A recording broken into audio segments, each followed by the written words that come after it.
We are living in a computer-programmed reality, and the only clue we have to it is when some variable is changed and some alteration in our reality occurs. We would have the overwhelming impression that we were reliving the present, déjà vu, perhaps in precisely the same way, hearing the same words, saying the same words. I submit that these impressions are valid and significant, and I will even say this: such an impression is a clue that at some past time point, a variable was changed, reprogrammed as it were, and that because of this, an alternative world branched off.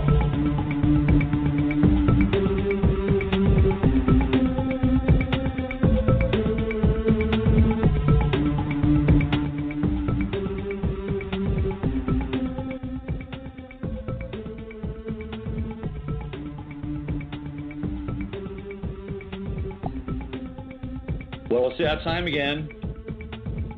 It's Friday, and we are back for another edition of Free Association Radio. I'm your host, Robert Phoenix, and I'll be here with you for roughly the next 90 minutes as we get down and dirty. We roll around in the grime, the dust, dirt of this world, and then what do? We fire it off, clean it, redeem it, and we are born anew again at the end of 90 minutes or so. Welcome. It's been another crazy week in the United States and the world at large. We're going to try to keep our tabs on some of that and what's happening. We have bizarre rituals happening at CERN. Have you guys seen that? So if you haven't found it, it's I actually posted the video on my Facebook page, and of course, people know that CERN is a generator of quantum significance. Let's put it that way. And there are plenty of occult symbols and images and dates and times that CERN has trafficked in and been a part of. If you look at the logo for CERN, you'll see 666 embedded in the logo. We have Shiva, the destroyer of worlds, of course, hanging out on the outside, the entrance to CERN. And there are layers, lots of layers. So there's this video that surfaced recently where it's a sacrifice. It's a ritual sacrifice that's taking place right there, right next to Shiva, and captured. It's on the internet. And I think Russia Today RT is publicizing it. I think also Alex Jones has done something on it. But the funny thing about this is that the people that were doing this ritual, they had clearance. You can't get into that part of CERN without having some form of clearance. They had clearance. So they worked at CERN. Now, was it a joke? Was it a parody? Were they just having a ha-ha good time? Or was there some other intent involved while they were having their little ritual party there on the front lawn of CERN? Very interesting. And it is clearly indicative of some of the high strange that's been going on this week. There's also been some very intense, severe economic news, which I'm going to talk about a little bit later as we come up to Mercury retrograde on the 31st. And we're going to get September surprise. It is not going to be October surprise. It'll be September surprise. And it has to do with the economy and the figures that are coming out. We're going to see a large number for unemployment. They can't hide it anymore. They can't camouflage the numbers any longer. Cisco laid off 12,000 people. I'll talk more about that a little bit later.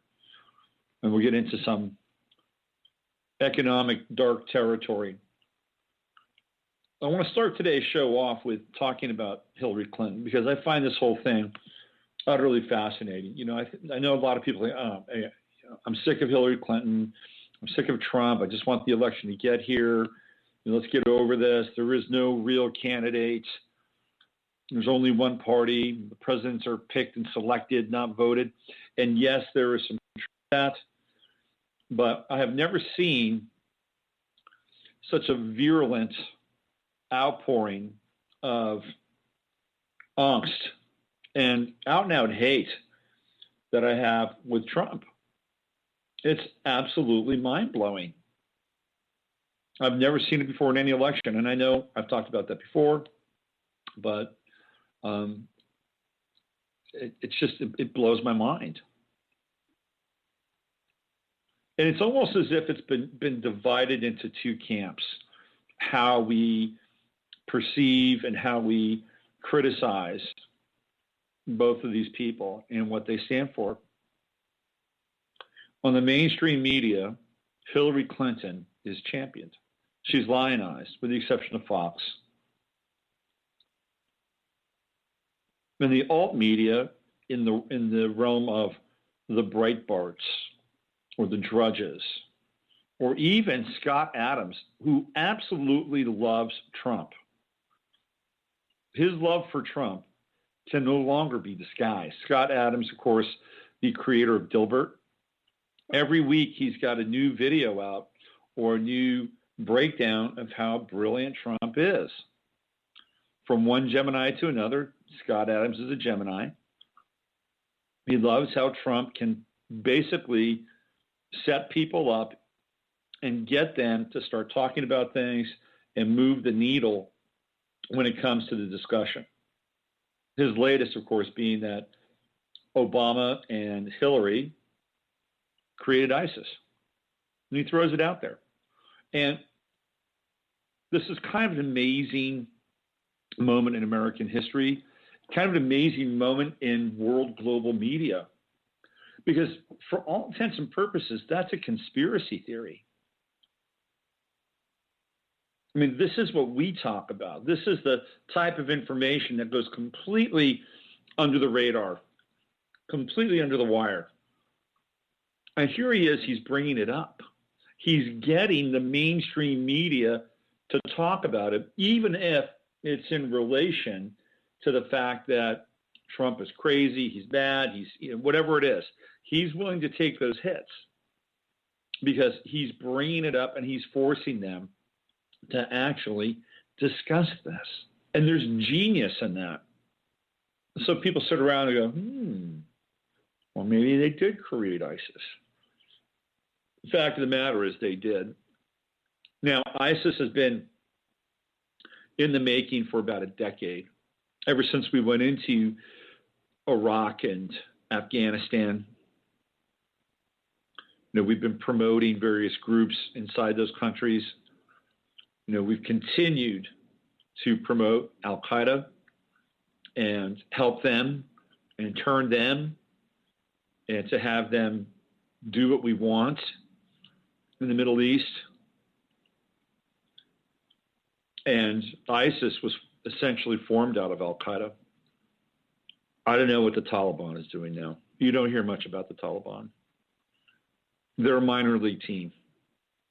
The Taliban are like the Minnesota Twins of world terror networks. They're down there.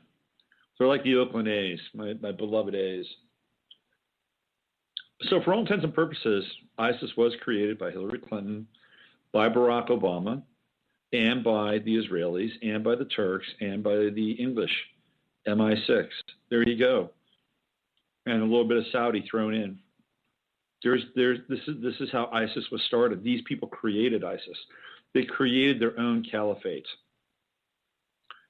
And it took them about a decade to get there because you've got to have a number of losses in order to get people really disassociative, really angry, really pissed off, really ready to, kill Mother Satan.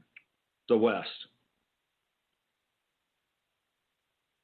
And they've been pretty successful at it. They've got millions of people, basically from the northern part of Syria, northern Iraq, Afghanistan, all the way stretching down into North Africa, that are in various forms of psychosis. Because this is what happens with war. This is what happens with economic deprivation.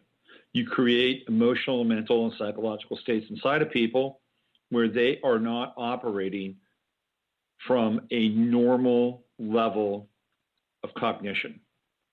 They are operating from a traumatized place.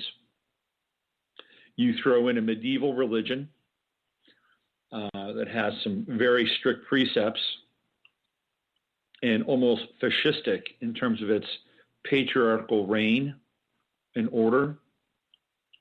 And that's just about half of it. The North Africans are not Muslims, at least some of them aren't. And they're being brought into Europe and the United States as part of the refugee crisis. So you have essentially a weaponized population, and the weaponization of the population is not by arming them and giving them guns and bullets. No, it's about turning them into psychopathic killing machines. And this is what years of trauma will do. I had a very interesting cab ride. It wasn't a cab ride. We have these new services in Austin. They're called, one is Fasten, and the other is called Share. They're not as good as Uber and Lyft. Sorry, and a lot of these people are ex-Uber and Lyft drivers. They're not as cheap. They kind of snuck in and said, okay, we're going to be the alternate to Uber and Lyft, and you know what? We're going to be a little more money. The guy paid $50 for a ride to get from one side of Austin to the other. But it was an interesting ride because I was hanging out with a guy from Afghanistan. He was the driver. And I'm going to share with you a perspective that perhaps cuts across the contemporary narrative of the Muslim religion or the Muslims and Islam as a cult of hate. So this guy used to work for the government in Afghanistan, youngish guy, probably 30s. And now he's in the United States, and he's driving for Fasten, and he's going to school, and he was an interesting character. You know, we talked a little bit about the political scene in Afghanistan. He said he had to leave because it was getting too dangerous. So I asked him, I said, well, what do you like about America? And he said, oh, well, I love the people. I love the people. I said, really? He said, yes.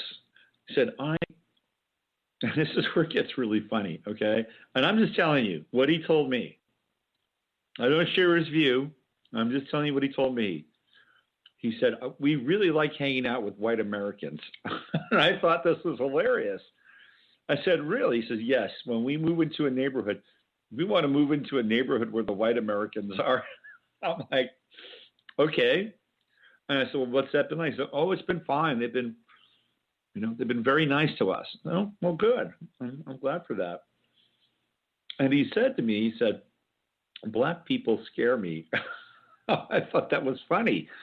And I go, okay, well, you found your place with white America. And I'm going to give you a different sort of take on this.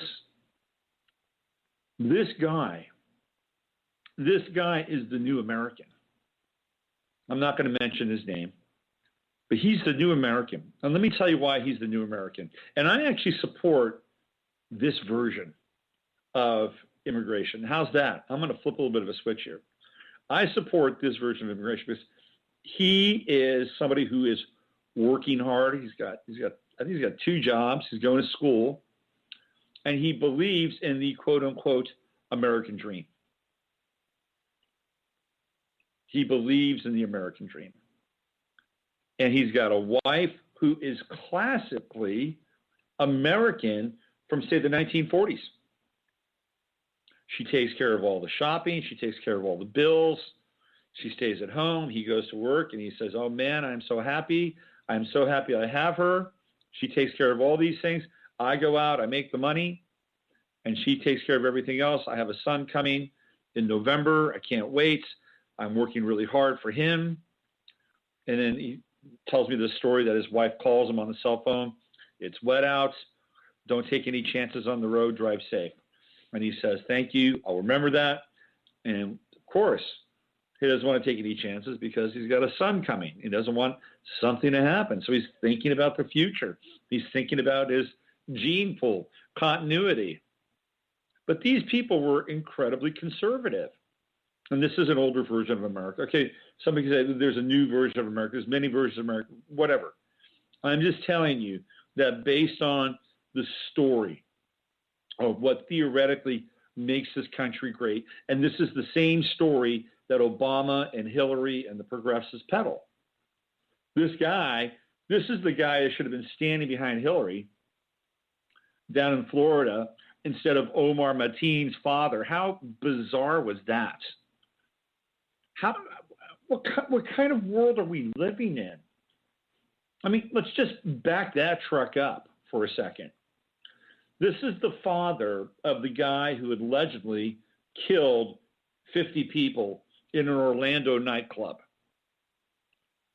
And he's there standing behind her, smiling with his baseball cap on. And oh, by the way, on the other side, on Hillary's right shoulder, clearly a gay, queer, homosexual, whatever you want to call him, dude, guy. So we have these two ciphers, right? Very bizarre. Very, very bizarre. Omar Mateen's father and, of course, Captain Rainbow. And there they are, flanking Hillary, one on either side. And I'm thinking, what a bizarre world we live in. Why is this guy even there? I mean, is he there to basically show the rest of the radically charged Muslim world that, hey, you can come to America, your kid could kill 50 people, and you could be very happy just a few weeks later and get a box seat standing next to the future president of the United States? What kind of message is that sending? It's totally bizarre. And just from a parental perspective, let's just say that all of this is true. Let's just say that Omar Mateen really did kill all those people. If you're his father, do you really want to go out in public? Do you really want to be seen? I mean, if my kid, God bless him, if he ever got an AK-47 and decided to go into his middle school and start wiping people out, would I ever want to be seen again in this town? And there he was in his town. He was in Orlando, hanging out. Whatever happened to shame? Whatever happened to repentance? Are these just, synthetic emotions that you can take a pill for? Could you imagine that? It's probably where it's going to go, if you think about it. I mean, they got a pill for everything. It's clear. But what if they had a pill for psychopaths or sociopaths? Repentanol.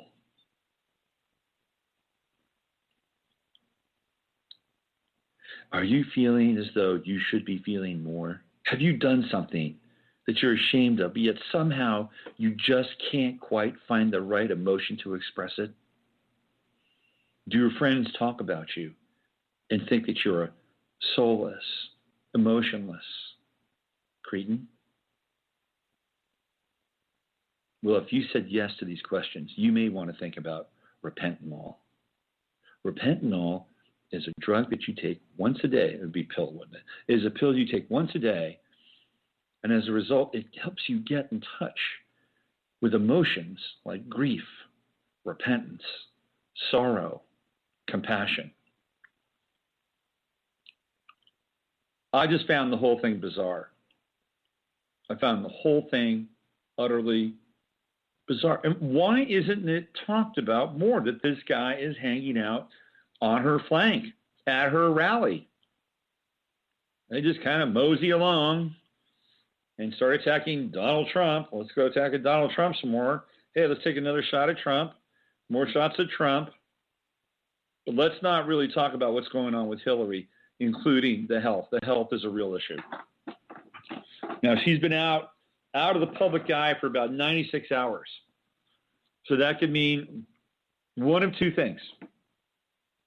She's either getting a major blood transfusion, and, who knows where they're getting the blood from. Probably some 13-year-old that they've got a video on somewhere.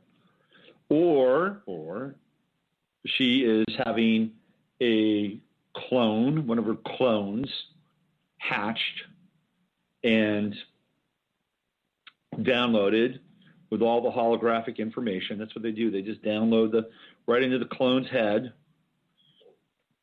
It's like a brain scan. You stick it through the MRI, except it's going in the other direction. It's downloading everything that the original brain had. That's how it works. And so what we'll see maybe in the next couple of days is a fresh Hillary clone over the weekend.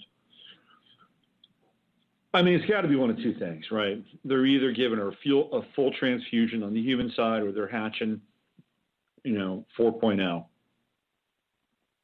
But the health thing is serious. And by the way, apparently the guy who is keep talking, just keep talking, we're not going anywhere, keep talking, that guy's gone. He's been outed. The internet is great for stuff like this. It is they must just freaking hate the internet, because we have so much information at our fingertips. We have so much power, so much potential to put things together. And there are literally millions of researchers out there doing this. When I first started off, which was 8 years ago, the research community, the alternate research community, was not huge. Now you go onto YouTube and some no-name's got 60,000 people watching his videos. It's mind-blowing. There's a revolution going on. This is Uranus and Aries. And it's been taking place ever since 2011. So, we are 5 years into the revolution. We are 15 years into the postmodern world. We are now 3 years into the post-apocalyptic world. Yeah, I'm pretty clear now that the world as we knew it ended on 12/12/2012. I think it's over. I think that what we are living now in is a post-world, and everything is deconstructing. Everything is reverting back towards some other place in time or some other form of consciousness. People talk about doing a Hillary cough attack. Excuse me.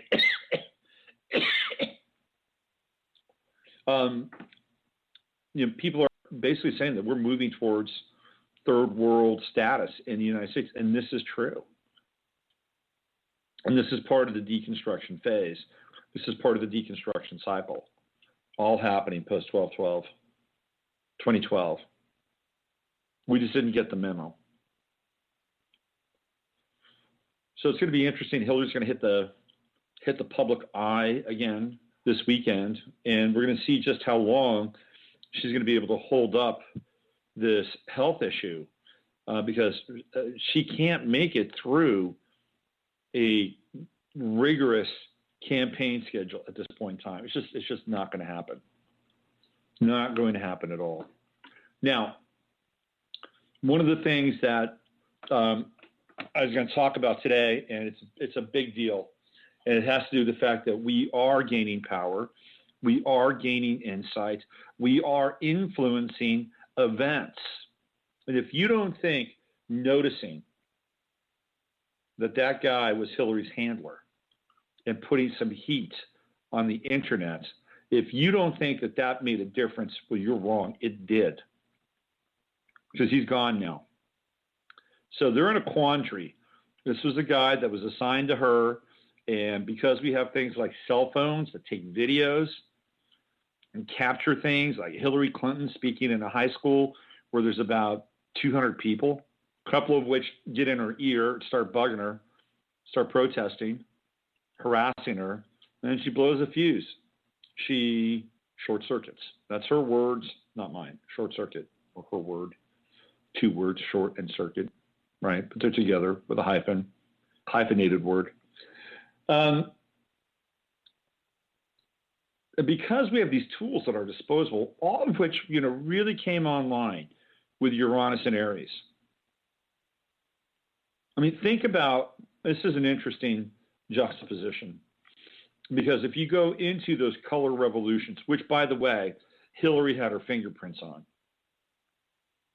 So whether it was Egypt is a bizarre deal because they wanted what's his name? I'm having a senior moment. They wanted Mubarak out, and then wanted to replace him with the Muslim Brotherhood.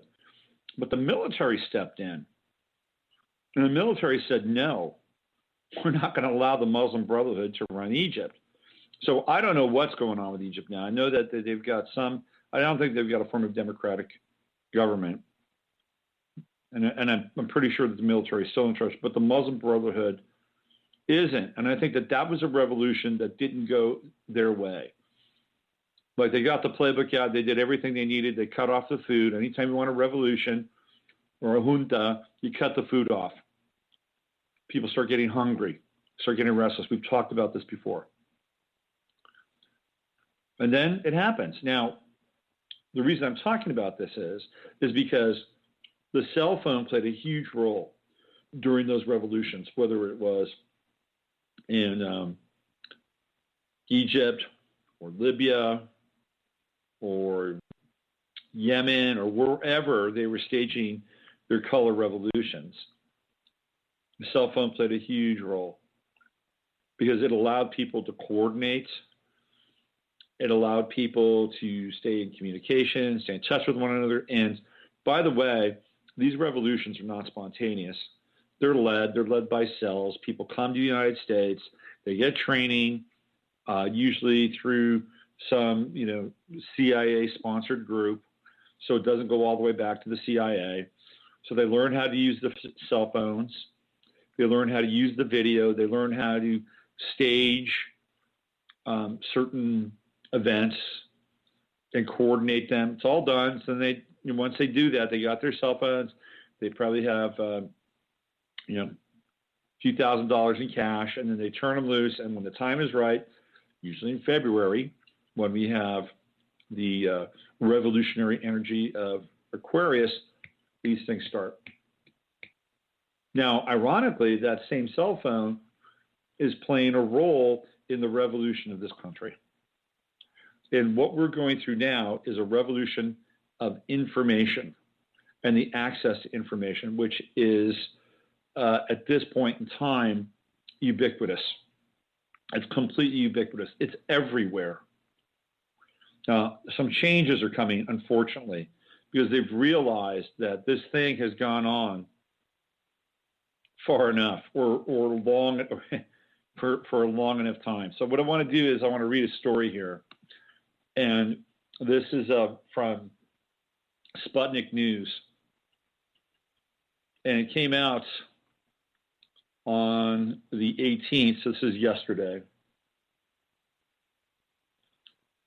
Headline: the United States will fulfill a years-old promise to privatize the governance of the World Wide Web in October. So it's coming. It is coming. The privatization of the internet is going to take place on October 1st. So what does that mean? Well, let me read the article, and then we'll get into this.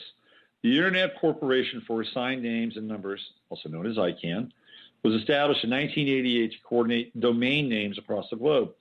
A nonprofit organization, ICANN is overseen by the U.S. Department of Commerce. Naturally, a number of countries and privacy advocates have expressed concern that a global entity as vital as the Internet is under control of the U.S., and the Obama administration promised to cede control over ICANN. Until recently, Washington had failed to make good on this promise But on Tuesday, Assistant Secretary Lawrence Strickland confirmed that the process will be finalized in roughly 2 months. On Friday, ICANN informed NTIA, the National Telecommunications Information Administration, has completed or will complete all the necessary tasks called for in the transition proposal by the end of the contract term. He wrote in a post on the department's website. It says, NTIA has thoroughly reviewed the report. We informed ICANN today that based on that review and barring any significant impediment, NTIA intends to allow the Internet Assigned Numbers Authority Functions contract to expire. The transition was originally slated to occur September 2015, but was delayed. It has become increasingly apparent over the last few months that the community needs time to complete its work, have the plan reviewed by the U.S. government, and if it is approved, strictly at the time. A number of countries have expressed support of the transition, as well as ICANN head Fadeh Chahadi. I feel the proposal will lead us to a global, independent, neutral, well-governed organization.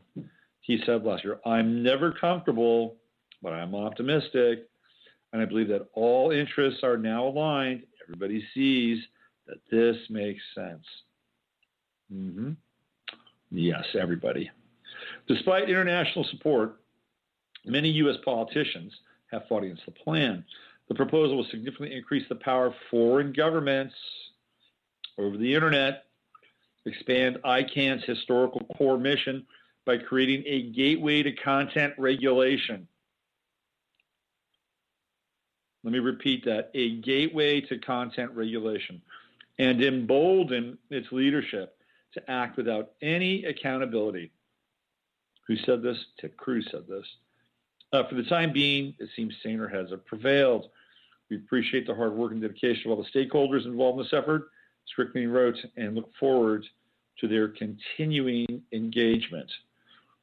So ICANN is going to start to run the Internet. Now, what does that mean? It means that they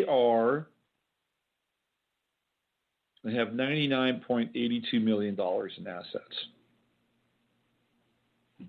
That's pretty good.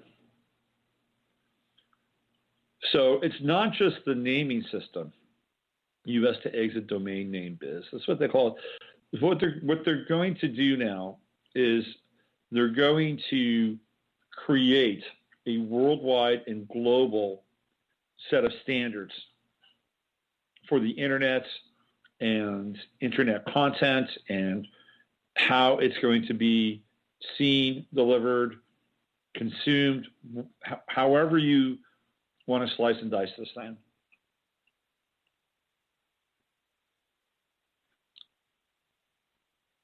It's not going to be business as usual. Look, the Internet makes a lot of money. There's huge amounts of money being made in the Internet. So they don't want to change the model too quickly, drastically, overnight, because they don't want that cash flow to dry up. That's really important. People ultimately are greedy, which is why they continue to quantitatively ease the economy. It's not quite just ready to crash it yet. Just a little bit more. Let's just squeeze a little bit more out of this lemon. But there will come a time where there will come a time when they will regulate information. People are getting dropped on Twitter right and left now because they have dissenting points of view. They're radical in their tone and their expression. Facebook, Yahoo, MSN, Microsoft, they've all sort of bonded together now to create their own internalized set of standards for what's appropriate in terms of content. And it's going to get more stringent. So if we look forward and we get into, because right now Uranus is in Aries, right? And will be for roughly the next almost 2 years. But we're winding down. We're in the last decan of Uranus in Aries. It's been radical. It's impacted the individual. The individual has used technology as a revolutionary tool. Well, when it gets into Taurus, Uranus into Taurus, we're dealing with fixed energy. We're dealing with earth energy. It's much more closed down in some ways. It's not as pioneering, radical, energetic, open-ended. And Taurus will limit the expression of Uranian assets. And that includes computers, social media, all the things we've come to know and love with Uranus and Aries. Now, there could be, at that time, starting about 2 years out from now, and Uranus and Taurus will last for 7 years. That's the number of a Uranus cycle. It's a 7-year cycle. So we could be seeing more of a backlash, or people that would be moving away from social media, moving away from technology. There's no rule that says that we have to keep going down a certain path, that it just has to, keep getting better and better and more automated and more invasive, as the technology becomes more and more wearable. There's no rule that says we have to do that. Show me where it says that. Show me where it says that we have to continue to go down a path. Perhaps we go down a path for a period of time and we explore that path, and then we realize that, this has been great, but we want to do something different. We want to take what came out of this and move in a different direction. No, we don't have to continue to go down this kind of AI wet dream. I don't believe we have to do that. Just because it's moving in that direction, and it is, just because we see it in the movies, which tell us it's going to happen, we don't have to. We could create something different. People will drop off Facebook at some point. People will drop off Twitter at some point. These things will become less and less valuable. And there may be a time in the future where we'll look back and we'll say, that was kind of a fad. It was an interesting time, but we decided to experience some other form of entertainment or recreation, or decided to take the best parts of technology and do something completely different with them. Reality in social evolution, as based on its markers, is not written in stone. It gives us a good idea where it's headed, but it doesn't mean that that is going to be the ultimate story. Will we see more robots? Will we see more AI? Of course we will. It's going to happen. One of the things I wanted to talk about is that Cisco just laid off 12,000 people. Well, I talked to a buddy of mine, Dave, congratulations. He doesn't listen to my show, but Dave, congratulations for beating cancer. I'm proud of you, and I'm glad you were able to do that. Dave works at Intel. They laid off 5,000 people. That's just recently. In the months leading up to it, guess what? They actually laid off about 10K. So it's really the figure's closer to 15,000 than 12,000. So this is bloody, and Intel is a huge organization. Where are 15,000 Intel employees going to go? Well, I mean, the whole idea is like, oh, great. They can go off and start their own businesses. And then they can really partake in capitalism. And this is how it works. You lose your job, and you get to go off and do something different. Create a new business. No, I'll tell you how that works. That works when you have money and you decide that you want to cash out and start your own business, because you're operating with assets and you're operating with some liquidity. You get laid off and you decide that you're going to start your own thing. You can't be desperate. Now, you can be hungry, but you can't be desperate. So maybe out of the 15,000 Intel people that get laid off or have gotten laid off or will get laid off, maybe there's a core group of about 100 that innovate and start something, and then they interpenetrate the marketplace. It can happen. But there's no guarantee that it will. And where are those people going to go? There are more layoffs coming. Another friend, Eddie, who has been in the chat room a few times, brilliant guy. Love Eddie. Eddie's an animator down in Southern California. And there was shared office space with Disney Animation and Yahoo on their side of the building shutting down. People are leaving. Jobs going away. So this leads us into September. And what we're going to be looking at in September. This is a time with this Mercury retrograde happening on August 31st at 29 Virgo, where we're going to get numbers. Now, remember, when we talk about earth signs, I'm bringing a little astrology in here. When we talk about earth signs, there are 3 of them. We talk about earth houses, there are 3 of them. The 2nd, the 6th, and the 10th are the earth houses. Taurus, Virgo, and Capricorn are the earth signs. Taurus has to do with raw materials, base materials, and some form of refinement and manufacturing. Virgo represents distribution. Remember, Virgo, earth sign, Mercury. Mercury distributes information between the gods and humanity. This is the role that Virgo plays. So this is what happens with Virgo. It's involved in distribution, the people that sell things, point of purchase. It's all very Virgoan. And Capricorn is upper management and management.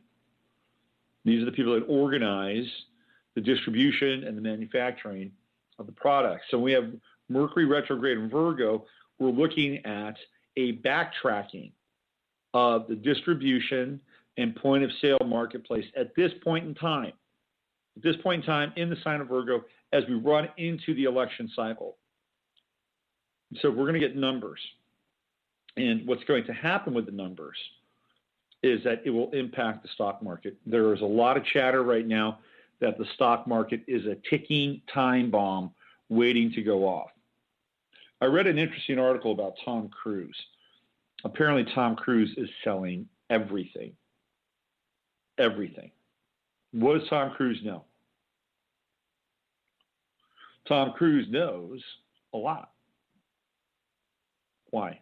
Because he's near the upper ring of Scientology. So Tom Cruise is getting deep intel, which they pay for, by the way.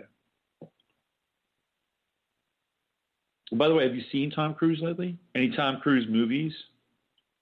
I know he's in a pretty major dispute with Katie Holmes and their kid, but other than that, he's Mr. Incognito.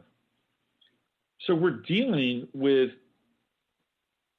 an economic crisis that is right there. Major storm coming. Speaking of storms, these storms have been absolutely biblical in proportion. I came in on a flight from Oregon. Love Oregon, by the way. Amazing place. Don't tell people that, though. It's one of the great secrets of this country, although I think it's out. As I came into Austin, we hit this cell that was not going to let us land. We kept flying around and flying around and flying around. And finally, by the time we landed, all hell was breaking loose. We had thunder, we had lightning, we had primordial fluvia. That's what we had. And the amount of rain produced at least 5 or 6 flash flood warnings that day, and it moved eastward, and it hit Louisiana and did some serious damage in Louisiana. And I was communicating with one of my students, and he was telling me how his entire neighborhood, except his house, flooded, wiped out. He said the water got to his patio, and he was extremely lucky. But what he also said was there was rain, but the rain was not commensurate with the amount of water that was engulfing their neighborhood. So what does that mean? It means that there was another source of water. And he thought that they might have blown or unlocked the levee. Maybe that's the case. I don't know. But this last storm was unfreaking real. And these storms have been happening all over the country and all over the planet. We're living in stormy times. Stormy weather. Okay, so we have the internet. ICANN is being given control of the internet. Now, it says it's a nonprofit organization. And it was started on September 18th, 1998. So it is a Virgo corporation. Interesting. Of course it is. So we have ICANN taking over, and then we also have, in October, the UN and Strong Cities. That's happening as well.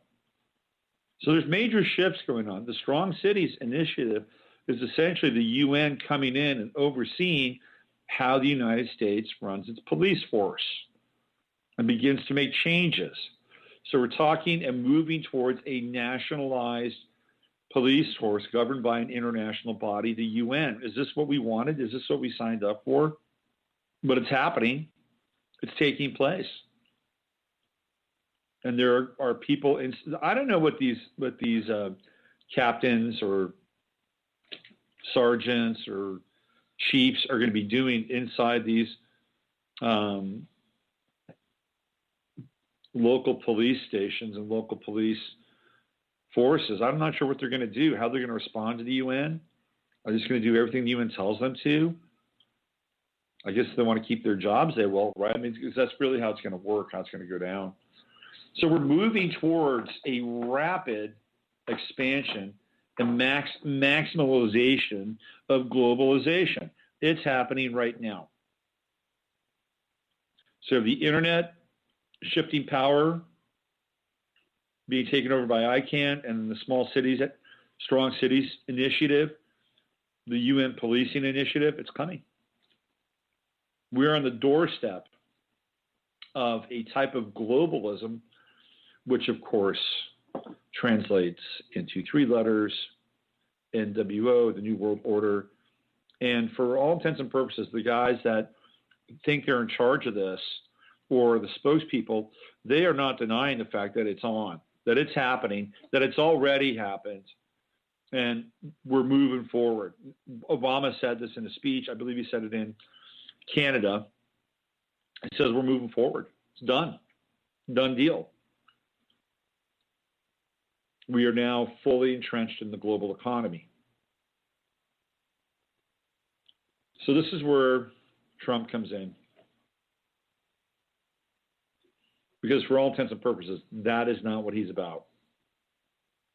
And we're going to find out more about Trump as we get closer and closer and closer to the election, and we get closer and closer and closer to these debates, which are going to be completely off the hook.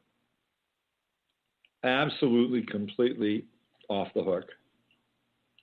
I can't wait. I'll sacrifice watching the NFL so I can watch Hillary and Trump go at it. This is going to be fascinating. Talk about reality television.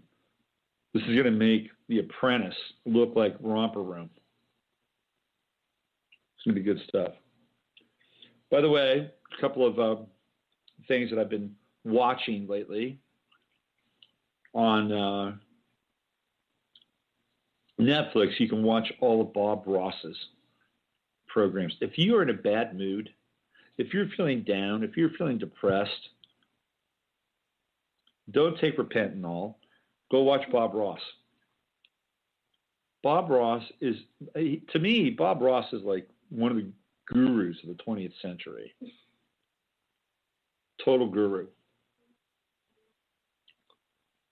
I was watching one of Bob Ross's shows last night, and he's painting this seascape, and this guy's just going, he's going to town in this thing.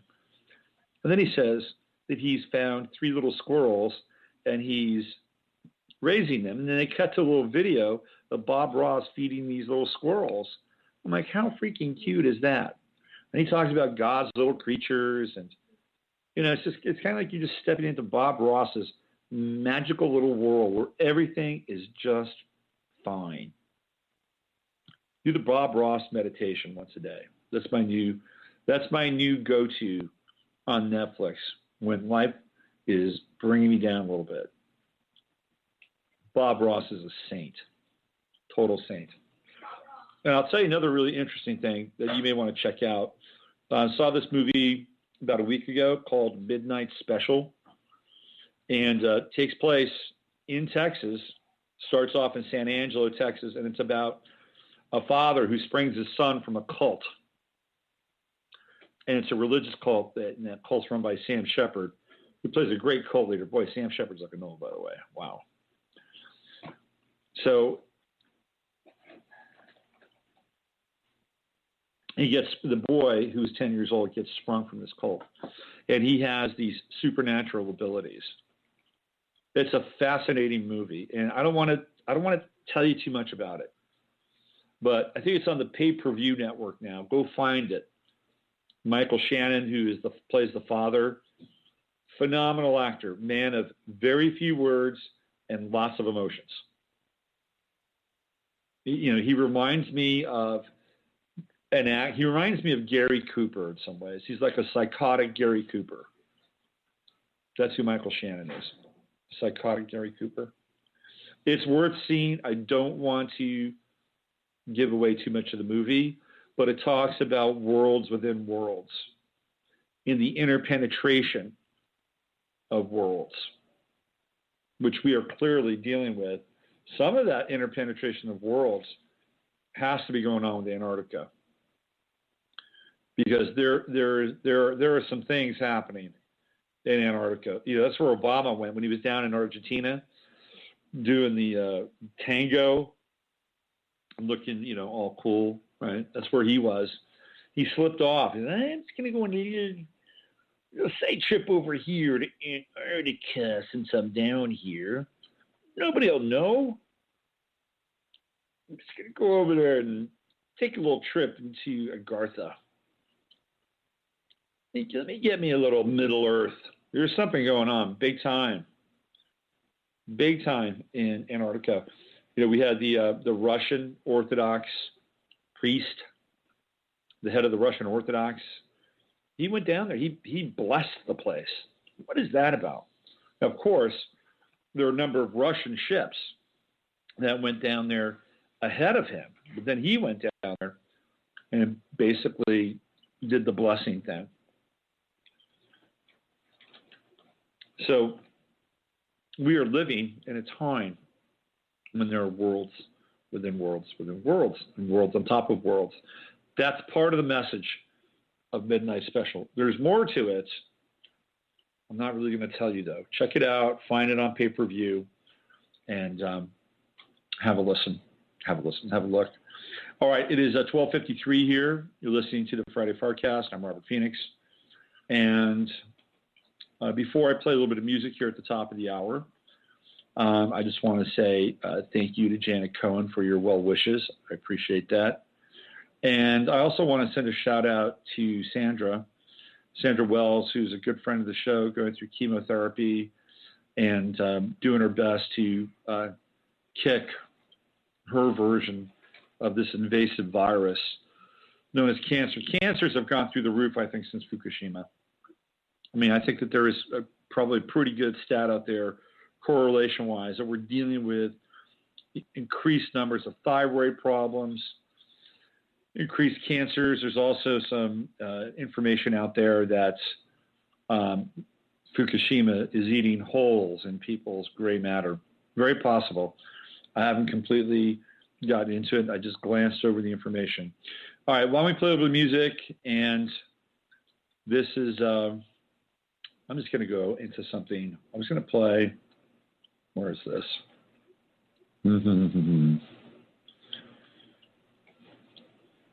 How about a little Ascension Bells? You ready? Just take your shoes off, close your eyes, take a few deep breaths. Let's get into some Ascension Bell meditation. I'm Robert Phoenix. You're listening to the Friday FARcast. The celestial tones of Nancy Wolfe. Ascension Bells, 3 minutes and 54 seconds of pineal gland, third eye activation. You're listening to the Friday FARcast. I'm Robert Phoenix, and we're just ticking off some of the events of the day, events of the week, events of our time. There's a major scandal going on right now on the internet, and it has to do with Zen Gardener. A lot of you know who Zen Gardener is. A lot of you have gone to his website. I was not a Zen Gardener guy. I kind of got what he was doing, kind of got where he was coming from, but I was not a Zen Gardener guy. People would say, hey, you've got to get on Zen Gardener. People would even write to Zen Gardener saying, you've got to have Robert Phoenix write an article for you. And, my good friend, Kit Walker, who lives in Uruguay, where Zen Gardener lives, knows him, has spent time with him. Well, if you haven't really been following this, it's kind of a major story. Apparently, he was a member of the Children of God, also known as the Family, and this was a major sex cult that was positioned as a religious group and organization run by this guy by the name of, I think his name was Ron Berg. And this guy Berg was a complete pervert. I mean, he was an utter sex fiend. And all he wanted to do was copulate with children, with his kids, everybody. I mean, it was anything goes.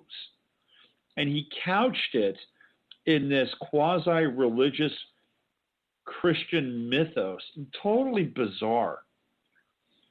And that organization, I believe, is still happening. I think it's still around. And if you know much about River Phoenix and Joaquin Phoenix and the Phoenix family, they were part of that group. And they left. They got out, which is why they took the last name Phoenix. So probably River, Joaquin, all the kids, they were probably sexually violated at one point, which is probably why River was cracking up and maybe Joaquin cracked up. So they got out, and they chose the name Phoenix because it represented their resurrection as a family. Zen Gardener was there for 27 years.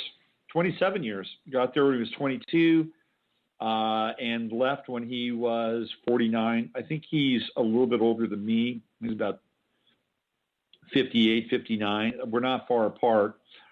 And he put out a post. Apparently, it was people who knew him, people who he had confided to or in were ready to go public with what he had told them.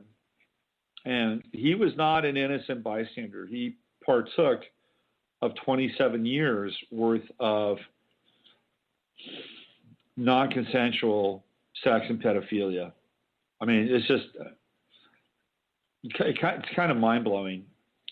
And he's basically come out and shared it with people on the internet that this is his reality. This is where he came from. This is what he did. And the internet is kind of blowing up with this because, he became one of these guys who was very quickly a voice. There are voices out there, right? Like David Icke is a voice. David Wilcox is a voice. Zen Gardener, a voice. Alex, he's kind of at that level, right? My good friend Les Visible, a voice. I'd like to think I'm a voice, but I don't have the same numbers that these people do. It's okay, I guess. I'd like more, but it's okay. Anyway, he became this voice. He was on Jeff Rentz. Rentz linked to all his stuff. You get onto Jeff Rentz, and the hits will just explode on your website. Absolutely explode. But Jeff will take you off. He will selectively remove you over time. He did that with Henry Macau. He did that with Visible. I'm sure now Zen Gardener will be gone. But one of the offshoots of this is not just Zen Gardener and his admission that this is what he did. It's the people that supported him. It's the people that had relationships with him. And one of them is David Icke. And this is where it gets really crazy because people were asking Ike about this. Did he know? Did he know? And Ike said he'd never met him before. And there are videos of David Icke doing live Skype chats with Zen Gardener. David Icke is parsing words. He may have never met him physically, but certainly he met him through the virtual bridge. So now it's coming back onto David Icke. And then you see there's a domino effect happening here. And it's happening in the alt news and in the quote-unquote truther domain, the truther reality. Dominoes are falling. So what does that mean for Ike? Does that take any of his credibility away? By the way, I've been watching some videos of David Icke, and I think he's over. I think he's done. You know, he's probably pretty okay in his live presentations. Some of his little YouTube videos are not bad, but I think when we get to the point where people say, I've been talking about this for years now, or I talked about this 15 years ago, when they get to that point, that is when their relevance begins to fade. So I even have to watch about my own story and my own vernacular when it comes to that, because there are things I've been talking about for years, and they're happening now. But it's a very strange way of justifying one's own relevance. And backtracking and sampling the past is one of the weakest things that we can do. We always have to stay present, fresh, clear, on point, uncovering new things, new ways of seeing, new details. Well, we're at the precipice right now. The event horizon is upon us. We are here. We are living in historical and post-historical times. And what we do from this point forward is going to be really interesting. You know, we've seen the breakdown, the fragmentation of the two major parties. We've seen the breakdown of the Democratic Party in shambles, utter shambles. I mean, there is proof, absolute proof, that Hillary stole the election from Bernie Sanders. You know, I put up this video on YouTube. It's a astrological breakdown of Bernie Sanders. And I was talking about why millennials love Bernie Sanders. And I saw it because of this Uranus-Saturn conjunction in the chart. And that Uranus was the new generation and Saturn was Bernie. And then I made a joke about, you know, Mars and Aries. And Mars being red the color of communism. I was joking, although I do think Bernie is a communist, but is Mars and Aries an indicator somebody's going to be a communist? Not really. I was joking. And then I got this grief on YouTube about my take on Sanders and his chart. And and this one woman said, "Oh, you showed your true colors on them." What are my true colors? My true colors are that I am all for people having power and resources and accountability and everything we need to grow and thrive on this planet. I'm not down with the fact that we would appoint a select group of people to determine who gets those resources and how, because it hasn't worked ever. Sorry. Show me. Look at what's going on in Venezuela. Venezuela is a communist government. Have you been following this? They don't have any food. They're eating zoo animals. They're taking the guns away. They had a major public gun burning. They're putting serial numbers on bullets. This is what happens in a communist country. Now, at some point, we're going to have to evolve this model of capitalism for it to survive. because the globalized version of capitalism isn't working. I'm all about the local. I'm all about having people have technology so they can be empowered to make things. Let's incentivize people running their own businesses. Let's give them some tax breaks. Let's de-emphasize corporate control. I'm all for that. Those ideas sound great. They sound great. But what I don't want is I don't want a body that just makes unilateral decisions without any type of check and balance. So anyway, I'm clear about that, right? So she gets onto YouTube and basically, rips me a new asshole. And I just said, look, there was a joke about the Mars and Aries. And I said, Bernie Sanders, if he's so amazing, if he was such the bomb, then why didn't he just stand up and say, this election was stolen from me? He would have had so many people rally behind him. That was his moment. The problem with Bernie Sanders, he's an old man. He doesn't have any stomach for that fight. That's a young man's fight. I'm sorry. Does that make me ageist? He doesn't have any stomach for it. He's got Mars and Aries, and he didn't do anything with it.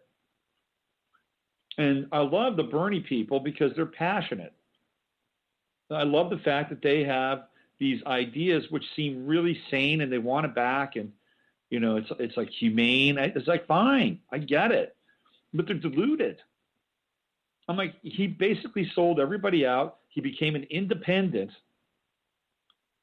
and now he's running for Senate in Vermont as an independent.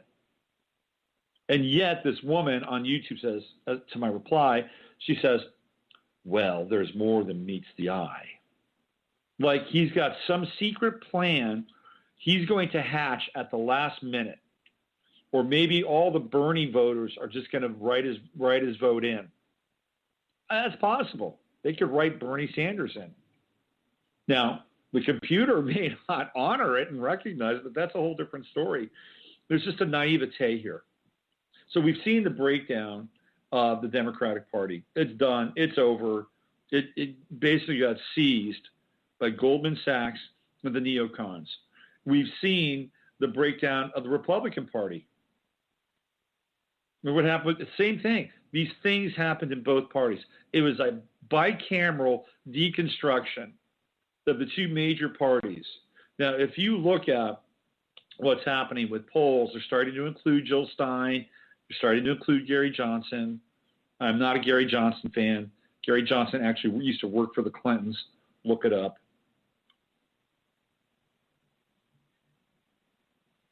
But we're seeing the breakdown of these parties. So this is actually really good. This is part of the deconstruction process, which started on 9/11/2001. We've been in a major deconstruction process since then. If you haven't been paying attention, you've been living under a rock. It got accelerated on 12/12/2012. So we went from the post-industrial world to the post-modern world to the post-apocalyptic world. So now we're living in a post-society.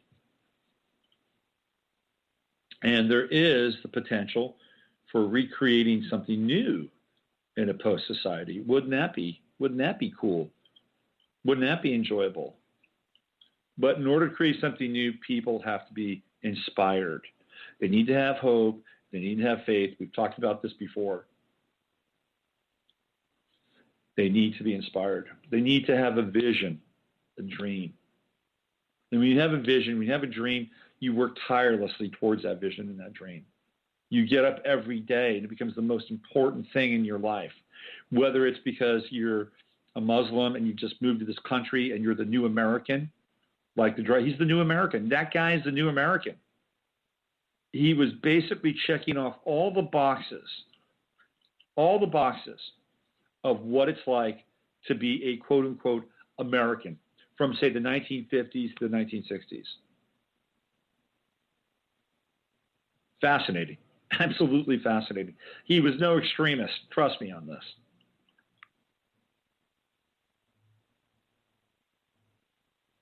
So we're living in a post-industrial, post-modern, post-apocalyptic time.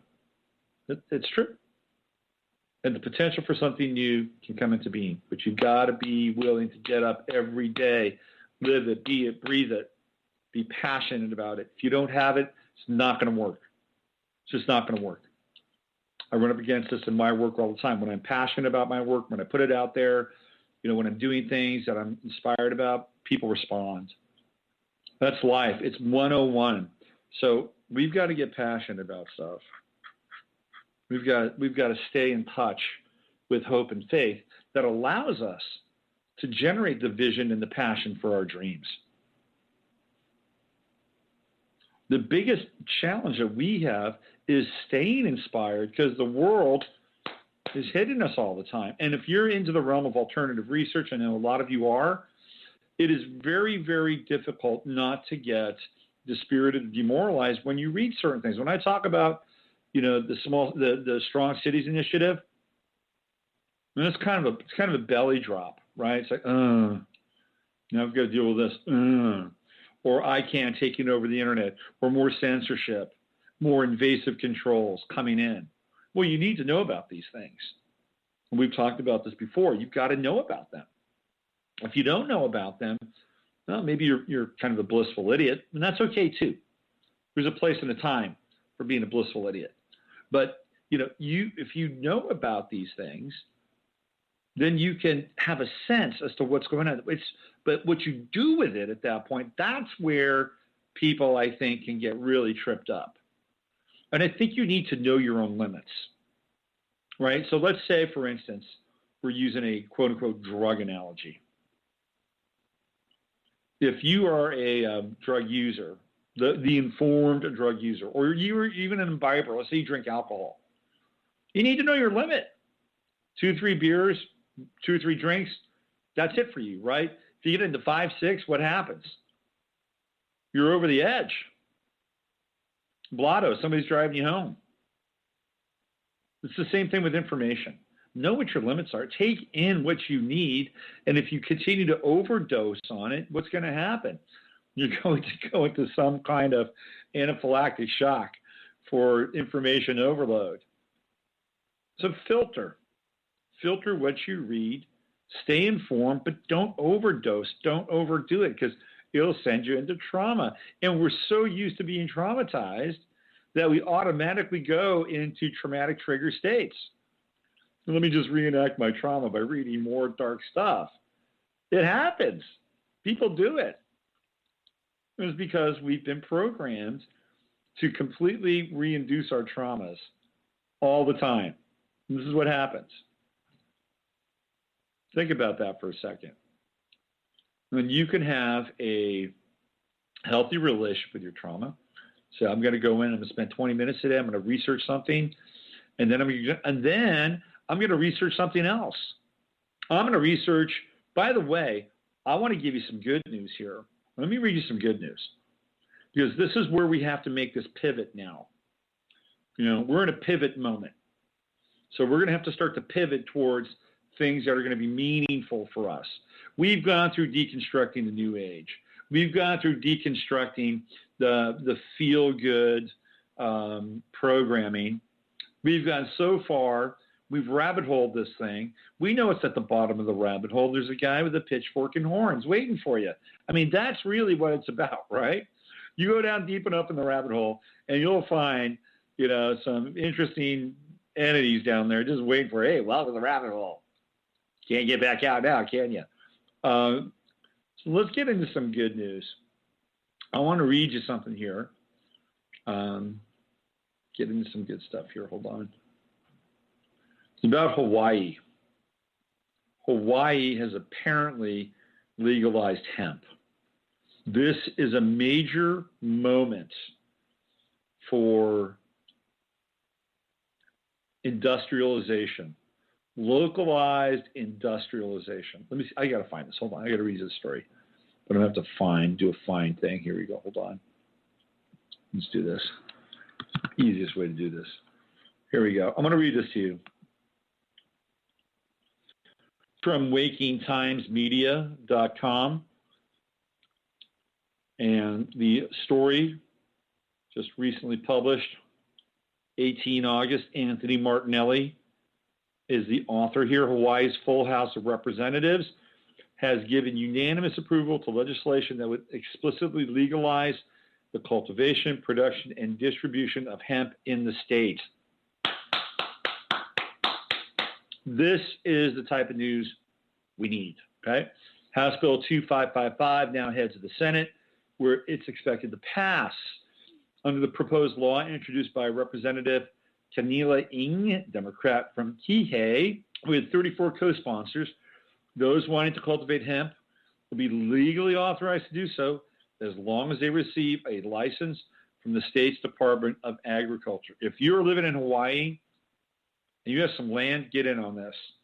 Farmers call for the legalization of industrial hemp, and I'm ecstatic to help answer that call, says Rep. Ing, who calls the measure the most robust industrial hemp bill being considered this year, saying it follows models in Kentucky and Colorado.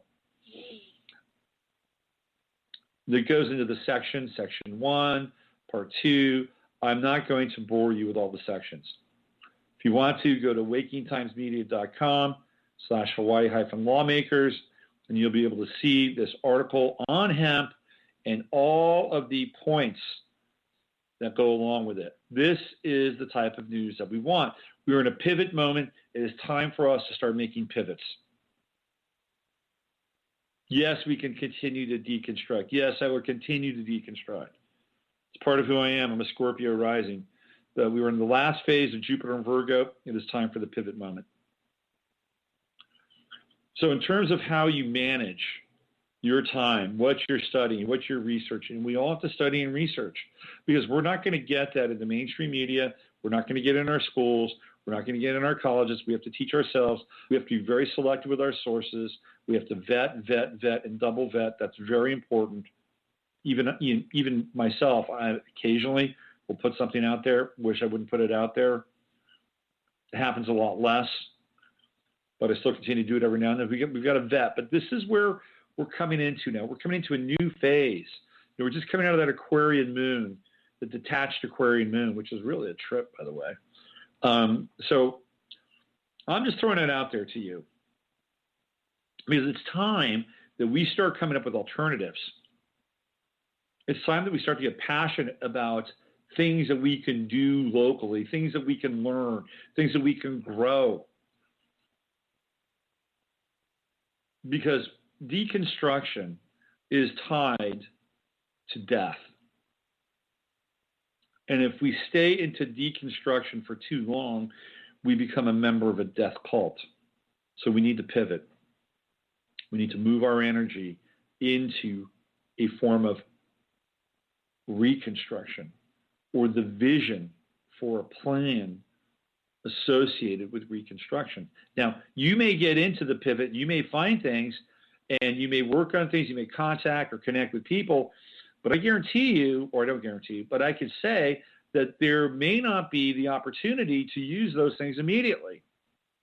So you may be learning things, you may be understanding things, you may be having your mind blown about things that you could use on a day-to-day level or begin to implement with other people as an idea or a project. You may use those things later on after a point in time where we go through the grinder of the event horizon.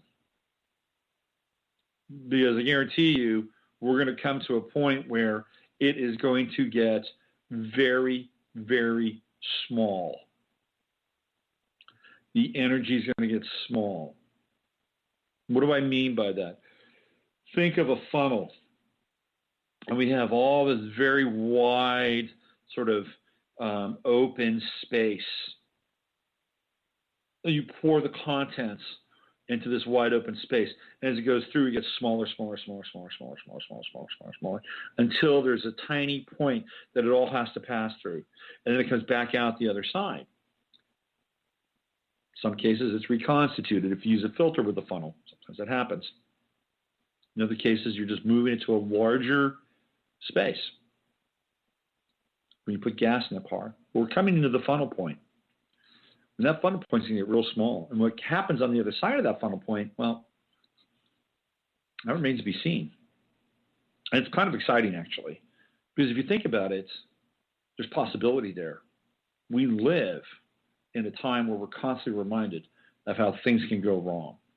We live in a time where we're constantly reminded that our rights are being slowly eroded.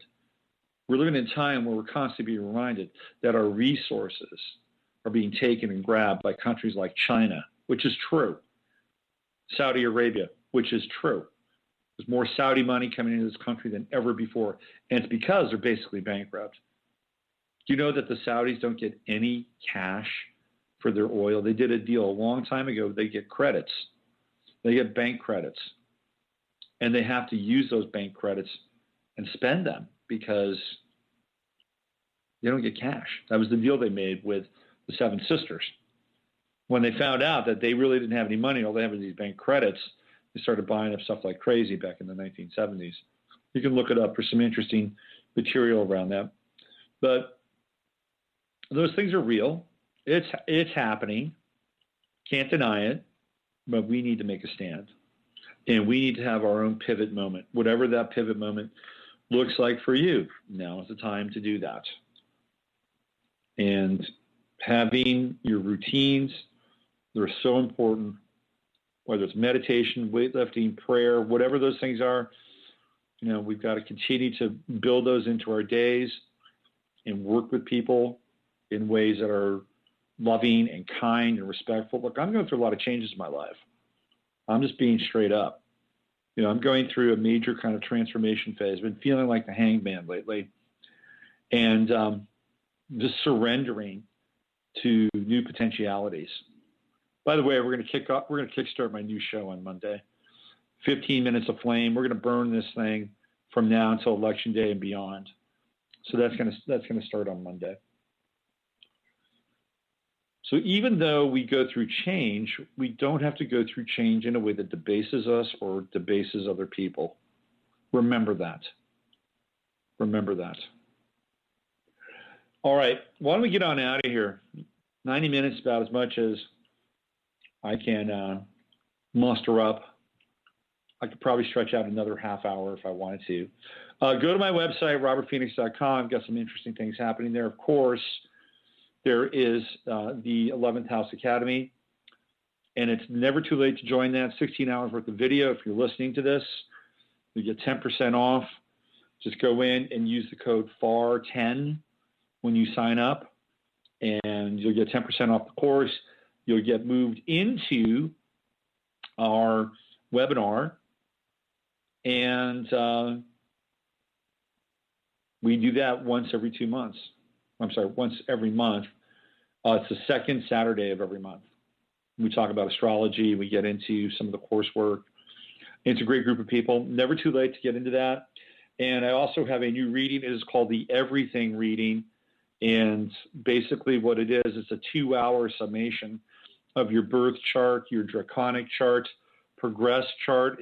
If you're in a place in your life where you want to understand that, we look at numerology, your personal numbers. We look at your major arcana. We look at your Chinese symbol and your Mayan signature, and we put it all together. And I move back and forth between all these sources of information. And it's a 2-hour intensive. 2-hour intensive. That's happening on my website. It's been very popular. I've sold, I've sold 4 of these things so far. It's a product.